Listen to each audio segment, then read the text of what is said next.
네, 우리는 이번 주 8월 15일 날 강복절을 맞이하게 됩니다.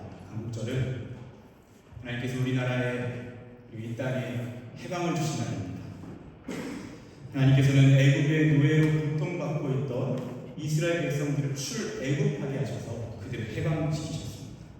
또한 우리나라는요, 일제치하에 고통당하던 대한민국 우리 하나님이 사랑하시는 백성들을 해방시키심으로 우리에게 자유를 허락해 주셨습니다. 우리를 해방시키셨던 하나님은요, 지금도 우리를 향해 끊임없이 우리를 해방시키시는 그런 역사를 일으키고 계십니다. 특별히 그 하나님께서는요, 우리를 우상 숭배의 늪으로부터 해방시키십니다. 오늘 말씀의 주제는 바로 그 우상 숭배에 대한 내용으로 가득 차 있습니다. 이사야 선지자가 활동하는 그 시기에는 많은 사람들이 나무를 신상으로 만들어서 그것을 우상으로 여기고 그것을 신이라고 여기면서 그 앞에 절하고 그 앞에 들면서 자신의 인생을 위탁했습니다. 오늘 말씀은요, 그 모습이 얼마나 황당한 모습인지를 우리에게 알려줍니다. 나무가 있습니다. 그 나무를 가지고 어떤 사람은요, 땔감으로, 그래서 그것을 통해서 집을 따뜻하게 하는 온기로서 그 나무를 사용합니다. 어떤 사람은요, 그 나무를 가져다 불을 지피면서 그 지피는 뜨거운 불로 맛있는 음식을 조리해서 먹기도 합니다. 떡을 구워 먹고요, 고기를 구워 먹기도 합니다. 그런데 그 다른 나무를 가지고는요, 무엇을 하느냐? 신상을 만듭니다. 그리고 그 신상의 의미를 부여하고요, 그 신상이 나를 구원할 수 있다라고 믿으면서 거기에서 머리를 조아리고 있는 것입니다. 그러면서 하나님 우리에게 말씀하신 것입니다. 이것이 얼마나 황당한 모습이냐. 아니, 어떻게 이렇게 나무를 가지고 그것으로 불을 지핀 데 쓰고 나서 나머지 나무를 가지고 그 신상을 만들어서 거기에 절하고 그것을 의지한다. 그만큼 어리석은 인생이 어디느냐. 주님에게 말씀해 주십니다. 저는 이 나무를 묵상하다가요, 자연스럽게 이 시대의 종이에 대해서 한번 생각을 해보게 됐습니다. 우리가 살고 있는 이 시대는요, 물질 만능주의 시대입니다. 이 시대의 특징은 많은 사람들이 종이로 만든 돈을 신으로 섬기고 돈이 그 사람의 인생의 목적이 되고 전부가 되고 가장 우선순위가 되어서 그 돈을 위해서 집착하며 살아갑니다. 네, 여러분 생각해 보십시오. 돈은 무엇입니까? 종이입니다. 종이로 무엇을 만듭니까? 오늘 저는 이렇게 주보를 만들어서 여러분에게 나눠드렸습니다. 이런 종이로 무엇을 합니까? 또 휴지를 만들어서 사용하기도 하고요, 종이로 책을 만들기도 합니다. 일상의 평범한 도구들을 만들어서 사용합니다. 그런데 일부 종이를 가지고는 돈을 만듭니다. 의미를 부여합니다. 그리고 그것이 나의 인생의 목적이 되어버립니다. 그 시대의 나무처럼 오늘날 우리는 종이를 그렇게 사용하고 있습니다. 사진 한번 좀 띄워주셨으면 좋겠습니다. 네. 첫 번째 사진 보이시나요? 여러분, 이 사진이 어떤 사진일까요? 지금 한 여인이요, 돈 뭉치를 불에 던져 넣어서 불을 피우고 있습니다. 그걸로 집안의 무기를 만들고 있는 것입니다. 이 사진은요, 독일이 제1차 세계대전에 패배한 이후 초인플레이션 현상이 일어났던 시대의 모습입니다. 갑자기 화폐의 가치가 하락하게 되면서 이 종이돈이 쓸모가 없어져 버리는 겁니다. 그래서 이렇게 땔감으로 사용하고 있는 모습입니다. 두 번째 사진 한번 보여주십시오. 두 번째 사진은요, 지금 한 남자가 벽에다가 돈을 바르고 있죠. 벽지 살 돈이 없어서 돈으로 벽지 삼아 지금 집에다가 벽지를 바르고 있는 모습입니다. 다음 사진이요. 독일의 어린이들이요, 장난감 살 돈이 없어서 돈다발을 쌓으며 그것을 장난감 삼아 들고 있는 모습입니다. 그리고 다음 사진이요. 이번에는 그 돈 지폐로 연을 만듭니다. 그래서 그 돈으로 만든 연을 날리면서 그것을 재미삼아 놀고 있는 것이죠. 다음 사진입니다. 이 사진은요, 가치가 하락한 그 지폐 더미를 이렇게 모아서요, 그걸 불사르기 직전의 모습입니다. 감사합니다. 여러분, 종이입니다. 분명히 종이입니다. 저는 여러분에게 돈은 아무 쓸모가 없다, 다 무용할 뿐이다, 그 말씀을 드리는 것이 아닙니다. 돈은 필요합니다. 돈은 우리의 목적을 위해서 사용하면 되는 것입니다. 근데 문제는 무엇입니까? 돈이 수단이 아니라 목적이 되는 것이 문제입니다. 우리가 돈의 주인이 아니라 돈이 우리의 주인이 되는 것이 문제라는 것입니다. 여러분, 많은 사람들도 그렇게 이야기할 수 있습니다.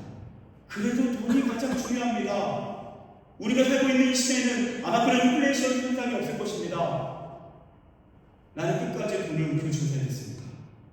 여러분, 모든 인생의 한순간에 인플레이션 현상을 맞이하는 날입니다. 그날이 언제이죠? 죽음입니다. 죽음과 함께 그 모든 돈은 아무런 의미가 없는 쓰레기와 같이 보이는 무가치하게 느껴질 뿐입니다. 사랑하는 여러분, 우리는요, 이 우상이라고 하는 사람들이 품고 있는, 각자 섬기고 있는 신, 그것이 얼마나 허무맹랑한지를 오늘 말씀을 통해서 함께 나누기 원합니다. 그렇다면 여러분, 우상의 그 본질, 그 우상이 도대체 우리에게 어떻게 형성되는지 그 본질의 의미를 생각할 때 성경은 우리에게 이렇게 말씀합니다. 골로새서 3장 5절 말씀에요, 탐심은 우상숭배입니다. 여러분, 우리 우상숭배하면 어떤 신상을 만들고 기괴한 모습의 어떤 모습을 만들어서 거기에 절하는 그런 형태로서의 우상을 생각합니다. 근데 그것은 눈에 보이는 현상이고요, 본질은 탐심입니다. 우리의 지나친 욕심입니다. 우리의 욕망이고요, 그리고 집착입니다. 그것이 우리 안에 우상을 만들어내는 것입니다. 오늘 17절 말씀 이렇게 나와 있습니다. 너는 나의 신이 나를 구원하라 하는도다. 그 나무로 만든 신상을 향해 너가 나의 신이고 나를 구원하라고 이야기합니다. 여러분, 우상의 특징은 무엇입니까? 우상은 하나님을 대체해버립니다. 하나님 대신 그 우상이 나의 하나님이 되어버리는 것입니다. 그리고 그 우상이 나의 행복과 안녕을 가져다줄 구원으로 받아들이는 것입니다. 하나님의 구원이 아니라 우상이 나의 구원이 되는 것입니다. 하나님이 내가 원하는 대로, 내가 원하는 그 틀대로 내 인생을 그대로 이끌지 않으시니까 그럼 하나님이 필요 없고 다른 것을 통해서 나의 구원의 대체자를 만드는 것입니다. 그것이 우상입니다. 하나님보다 더 중요하게 여기는 것, 하나님보다 더 의지하는 것, 하나님보다 더 사랑하는 것, 하나님보다 더 즐거워하는 것, 그것이 우상의 본질이라는 것이죠. 여러분, 그렇다면 이 우상 숭배의 문제는 무엇입니까? 문제는요, 정말로 이 우상이 하나님을 대체해서 우리에게 구원을 안겨준다면 그렇다면 좀 생각이 달라질 수 있는데 절대 그렇지 않다는 것입니다. 처음에는 우리의 구원이 될 것 같습니다. 우리에게 행복을 가져다 줄 것 같고 우리 인생에 진짜 평안을 가져다 줄 것 같습니다. 그런데 처음에는 그렇게 하는 것 같은데, 그렇게 우리의 필요를 충족시켜주는 것 같은데 한순간에 우리를 배신해버립니다. 오늘 20절의 말씀에 보면요, 이렇게 되어 있습니다. 그는 죄를 먹고 허탄한 마음에 미혹되어 자기의 영혼을 구원하지 못하며. 우상이 우리에게 가져다주는 것이요, 그것은 죄를 먹입니다. 죄는 무엇입니까? 정말 쓰잘데기 없는, 먹을 때 뱉을 수밖에 없는 그런 불필요한 것입니다. 그 죄를 먹게 하고 허탄한 마음이 미혹되게 합니다.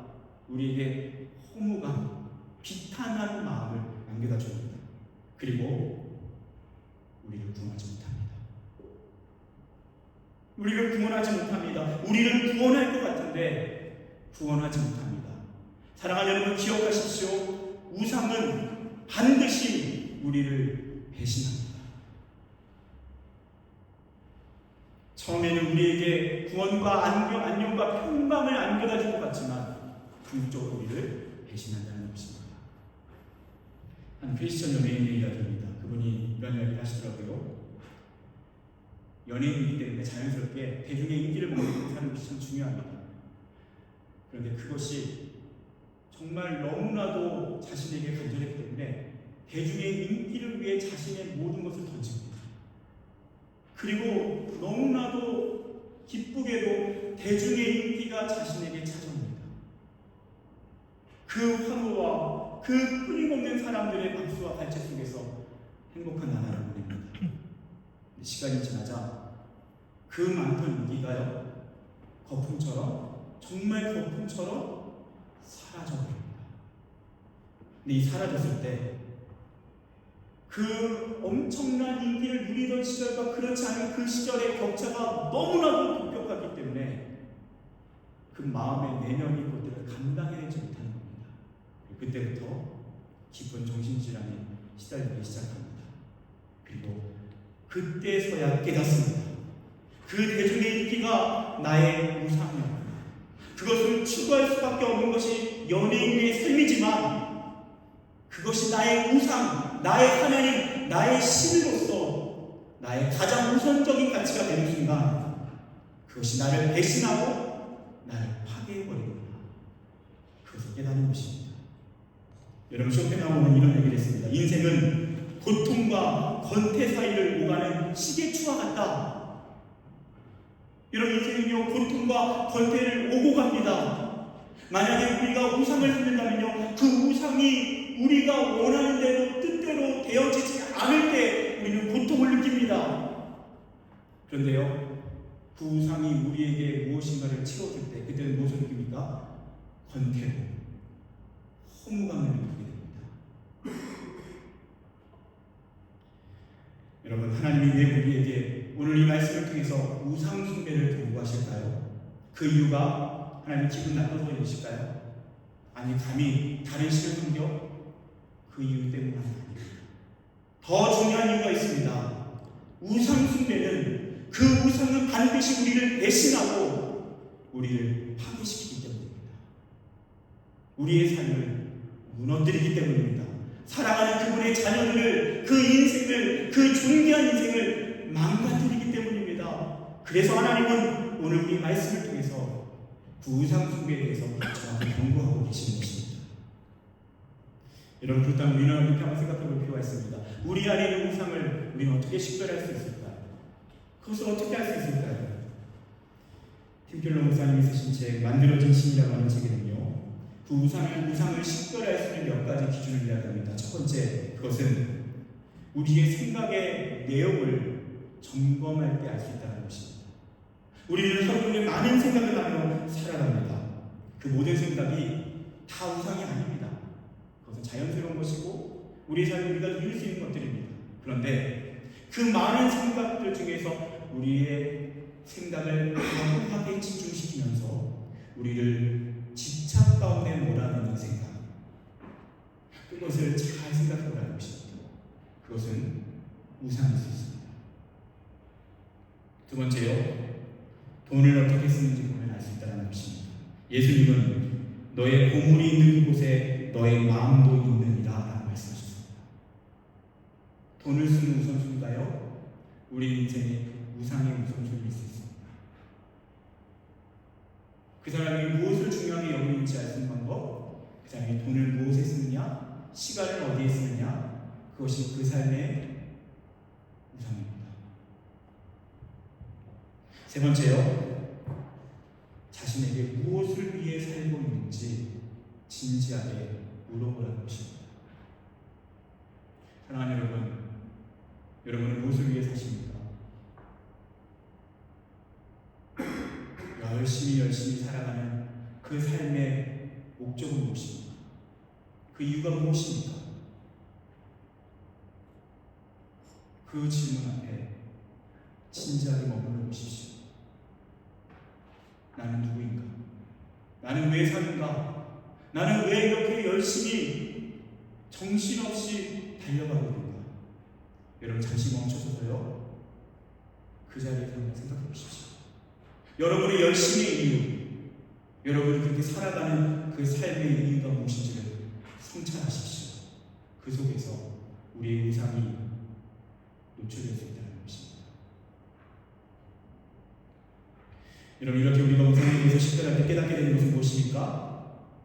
그 우상 중에는요, 나쁜 감정들, 불필요한 우리가 당장에 버려야 할 아주 어두운 것들도 있지만 아름다운 것들도 포함되어 있다는 것입니다. 그럼 솔직하게 저와 같은 목사들은요, 우상이 되기가 참 쉬운 게 뭔지 아십니까? 목회입니다. 목회가 우상이 될 수 있습니다. 목회를 왜 하죠? 하나님을 위해서 해야죠. 어느 순간 저를 위해 하고 있는 제 자신을 발견하게 되었습니다. 목회가 우상인 것입니다. 목회를 통해서 내 자신을 증명해내고, 목회를 통해서 내 이름과 명성을 알리고, 목회를 수단화시켜서 이것을 나의 것을 듣는 것입니다. 우상입니다. 얼마나 무섭습니까? 이 목회라고 하는 하나님 주신 너무나도 아름다운 소중한 선물을 가지고 이렇게 더럽힐 수 있다는 것입니다. 여러분, 그렇다면요, 우리가 진지하게 성찰해야 될 것, 우리 안에 아름다운 것들이 어느 순간 우리에게 우상이 될 수 있다는 것입니다. 우리의 직장이 우리의 우상이 될 수 있습니다. 내가 다니는 학교가 나의 우상이 될 수 있습니다. 가족이요, 자식이요, 또는 하나님 나의 삶에 허락하신 그런 취미들, 예술, 문화, 이 모든 것들이 건강한 사랑이 아니라 집착, 탐욕으로 이루어질 때 그것이 우리의 우상이 된다는 것입니다. 그 모든 아름다운 것들이요, 우리에게 우상이 될 수 있습니다. 여러분, 우리 이 말씀 앞에서 진지하게 성찰하는 것이 참으로 중요해요. 우리가 그 우상을 오늘 말씀 앞에서 진지하게 돌아보지 않는다면 하나님이 허락하신 그 아름다운 것들이 오히려 우리를 파괴할 수 있기 때문입니다. 예를 들어서 저와 같은 또 부모들에게는요, 참 자녀들이 우상이 되기가 참 쉽습니다. 시절에 있었던 이야기들, 조금 극단적인 이야기지만 그래도 우리가 좀 필요한 이야기라서 한번 나누고 싶습니다. 서울에 있는 한 엘리트들이 다니는 고등학교에 있었던 이야기입니다. 늘 전교 2등을 하던 학생의 이야기인데요, 이 아이 참 수재 중에 수재예요. 서울의 그 엘리트들이 모여서 다니는 그 고등학교에서 전교 2등이라고 생각해 보십시오. 얼마나 대단합니까? 네, 이게 어머니가 이 아이를 참 사랑하셨는데 그 사랑이 조금 과도한 욕심으로 연기된 것 같습니다. 이 아이에게 늘 전교 1등을 요구했습니다. 2등을 하고 온 그 딸을 향해서 너 어떻게 살려고 그래? 이 세상에 1등이 아니면 안 된다. 1등을 강요하기 시작합니다. 이 아이가 최선을 다해서 공부를 했고요, 전교 1등을 합니다. 그날 밤 이 아이가 스스로 인생을 포기합니다. 책상에 빈 노트에 첫 페이지에 유서가 적혀 있습니다. 거기 이렇게 적혀 있습니다. 이제 됐어?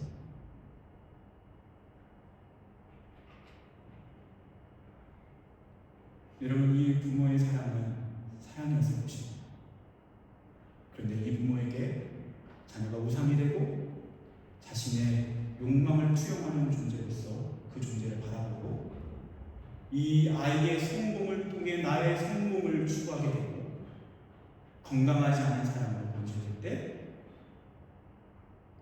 그 우상 숭배 자체만이 아니라 우리에게 소중한 선물을 우리는 파괴할 수 있다는 것입니다. 여러분, 청년들에게 특별히 이 땅에 와서 스펙을 쌓는 게 얼마나 중요합니까? 그 스펙을 통해서 여러분들이 앞으로 꿈꾸는 것들, 그 꿈을 통해서 하나님의 나라와 이 땅을 아름답게 하는 그런 하나님 주시는 거룩한 꿈, 아름다운 꿈이며 살아가는 거 얼마나 좋습니까? 그런데 그 스펙 자체가 우리의 우상이 될 때, 여러분, 그때부터 우리는요, 아무리 도망치려 해도 그 스펙이라고 하는 우상 앞에서 사로잡혀 그 스펙을 얻지 못하면 늘 패배의식, 자존감의 밑바닥, 불만족, 불행 가운데 평생 살아갈 것입니다. 반대로 최선을 다해 그 스펙을 추구해서 그 스펙을 얻는다면 그때부터는 끝없는 교만, 타인에 대한 무시, 또는 허무감, 허탈감, 우리에게 찾아오는 그 무서운 그 스펙이라고 하는 우상이 가져다준 벌 앞에서 벌벌 떨게 될 것입니다. 하나님은요, 오늘 이 말씀에서 우리에게 우상으로부터 떠나라고 말씀하십니다.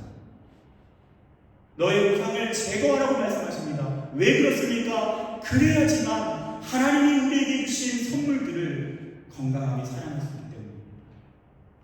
그것들을 진정으로 향유할 수 있고 그것들을 통해서 향유하며 기뻐하며 하나님께 영광을 돌리며 또한 우리와 그 선물과 좋은 관계 속에서 살아갈 수 있기 때문입니다. 그래서 주님은 이 우상에 대해서 말씀하십니다. 그렇다면 우리는 이 우상에 대해서 어떻게 해방될 수 있습니까? 어떻게 이 우상이라고 하는 함정, 우리의 선물까지, 우리의 아름다운 것까지도 우리를 파괴시키는 그 우상이라는 함정에서 어떻게 벗어날 수 있습니까? 오늘 21절과 22절의 말씀에 그 우상 숭배에 빠져있는 백성을 향해 하나님의 외치는 소리가 들립니다. 우리 21절, 22절 말씀을 다 함께 한번 읽었으면 좋겠습니다. 21절, 22절 말씀이요, 함께 합독합니다. 시작. 야곱아, 이스라엘아, 이 일을 기억하라. 너는 내 종이니라. 내가 너를 지었으니 너는 내 종이니라. 이스라엘아, 너는 나에게 잊혀지지 아니하리라. 내가 내 허물을 빽빽한 구름같이 내 죄를 안개같이 없이 하였으니 너는 내게로 돌아오라. 내가 너를 구속하였습니다. 아멘. 여러분, 우리가 우상 숭배에 늪에 빠져 있을 때 가장 첫 번째 무엇을 해야 합니까? 우리를 잊지 않으시고 기억하시는 하나님께로 돌아가는 것입니다. 그러면 그분은 우리의 허물과 우상 숭배의 문제, 그 빽빽한 구름과 같은 문제들이 한순간에 안개같이 사라지게 하시는 분이십니다. 그것이 하나님이 하시는 놀라운 능력입니다. 이렇게 하나님께로 돌아가서 우리의 우상 숭배의 자리에 다시 하나님을 모셔드릴 때 그 우상 숭배로서 내 인생의 가장 소중한 자리, 내 인생의 가장 의지하고 있던 그 대상을 온전히 하나님으로 대체하여 인정할 때, 그분을 섬길 때, 그때부터 우리는 이 세상의 것에 집착하지 않고 그 하나님의 말씀의 원리 안에서 건강하게 사랑할 수 있다는 것입니다. 여러분, 어거스틴은 이런 이야기를 했습니다. 죄를 이렇게 정의하는데요, 죄는 순서가 바뀐 사람이다. 무슨 말입니까? 죄는 순서가 바뀐 사람입니다. 죄는요, 그냥 무엇이 잘못됐다 정도가 아니라 그 죄를 범하는 순간 우리 인생의 우선순위가 무엇인지가 들통나는 것입니다. 하나님의 우선순위가 하는 사람, 그 사람은 그 죄를 멀리합니다. 우리가 죄를 범할 때는요, 하나님보다 그것이, 그 죄가 우리 우선순위에 와 있는 것입니다. 죄는 순서가 바뀐 사람입니다. 그런데 그 순서가 바뀐 사람은 다시 다른 순서로서 살아갈 때 우리를 지으신 하나님, 우리 존재의 근원 되신 하나님, 그 하나님이 우리 인생의 가장 중요한 나의 사랑, 나의 기쁨이 될 때 그 바른 순서를 통해서 모든 것은 건강하게 바뀌는 것입니다. 생각해 보십시오.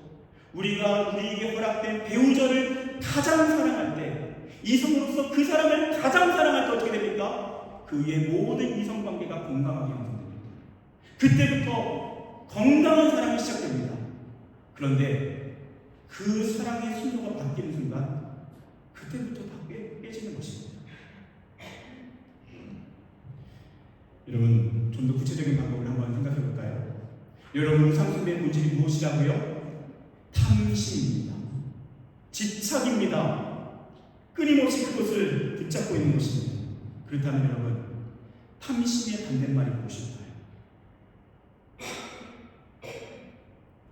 만족입니다. 자족입니다. 하나님이 나에게 허락하신 지금 그 모든 것 안에서 먼저 만족하는 것입니다. 마치 바울이 얘기했던 것처럼 내가 궁핍함으로 말하는 것이 아니라 어떠한 형편이든지 나는 자족하기를 배웠나니 나를 비천에 처할 줄도 알고 풍부에도 처할 줄도 알아 모든 일 곧 배부름과 배고픔과 풍부와 궁핍에도 처할 줄 아는 일체의 기별을 배웠노라. 내게 능력 주시는 자 안에서 내가 모든 것을 할 수 있느니라. 자족하는 것입니다. 지금 나에게 주어진 이 상황에 대해서 또 다른 우상을 찾으면서 그것을 통해 나의 탐심을 채우려는 것이 아닙니다. 하나님, 그 하나님 안에서 내게 주어진 모든 것들 안에서 먼저 만족하는 것입니다. 그리고 더 적극적인 게 무엇일까요? 감사하는 것입니다. 여러분, 탐심이라고 하는 우상을 가장 적극적으로 저항할 수 있는 길, 그것은 감사입니다. 우리의 삶에 감사하는 것입니다. 하나님이 나에게 허락하셨습니다. 하나님이 주신 선물입니다. 하나님 감사합니다. 주님 나에게 주신 이 선물과 같은 모든 것들을 내가 기뻐하며 누립니다. 만족해합니다. 그렇게 우리가 자족하며 감사를 선포하는 순간 우리의 우상들은요, 쓸모가 없어집니다. 힘을 잃고 손을 놓고 그 자리에서 떠나가는 것입니다. 한 사모님의 이야기를 하면서 오늘 예배를 마치고 설교를 마치고 싶은데요, 남편이 그냥 평범한 직장인으로 잘 생활하고 있었습니다. 나름대로 여유롭게 평안하게 순탄하게 삶을 살아갔죠. 네, 하나님이 그 남편을 부르십니다. 목회자로 부르셨습니다. 갑자기 직장인의 생활에서 신학생의 생활이 시작됩니다. 수입이 없죠. 오히려 학교를 다니느라 돈이 나가게 됩니다. 재정적인 큰 어려움이 생깁니다. 이 아들이요, 태권도 학원을 다녔는데 겨우겨우 다니게 합니다. 근데 태권도 학원을 마치고 집에 돌아올 때마다 이 아들이 엄마를 쪼르는 겁니다. 엄마 김밥 사줘. 엄마 김밥 사줘. 그 김밥이요, 그 김밥 한 줄이 1,000원입니다. 집으로 올 때마다 정말 1,000원짜리 한 장이 없어서 이 아들의 김밥을 사주지 못합니다. 그렇게 하루 이틀 집으로 돌아오는 길에 이 어머니가 펑 웁니다. 아니 하나님, 이럴 수 있습니까? 이 자식 1,000원짜리 김밥 하나도 사줄 수 없다니. 그 서러움 때문에 펑펑 눈물을 흘립니다. 그리고 펑펑 울면서 기도하는 자리에 하나님이 이분의 두 가지 우상을 보여주십니다. 첫 번째, 그것은 돈입니다. 돈을 의지하고 살았던 그 삶을 보여주십니다. 두 번째는 자식입니다. 하나님이 그것을 깨닫게 하셨고, 이 사모님이 그 눈물로 기도하는 자리에서 하나님하고만을 신뢰하는, 그 하나님을 사랑하는 것, 그리고 그 하나님 주신 나의 삶에 대해서 자족하기로 마음을 먹습니다. 그리고 감사하기 시작합니다. 그렇게 광야를 통과합니다. 광야의 시간이 지나 하나님이 모든 것을 회복시키십니다. 모든 것을 회복시키십니다. 그 가난에서 김밥 한 줄 못 먹었던 아들이요, 그리고 그 자녀들이요, 하나님의 신실한 종이 되어 하나님의 영광을 드러내며 인플루언서로 살아갑니다. 사랑하는 여러분, 하나님은 우리에게 우상을 이야기하십니다.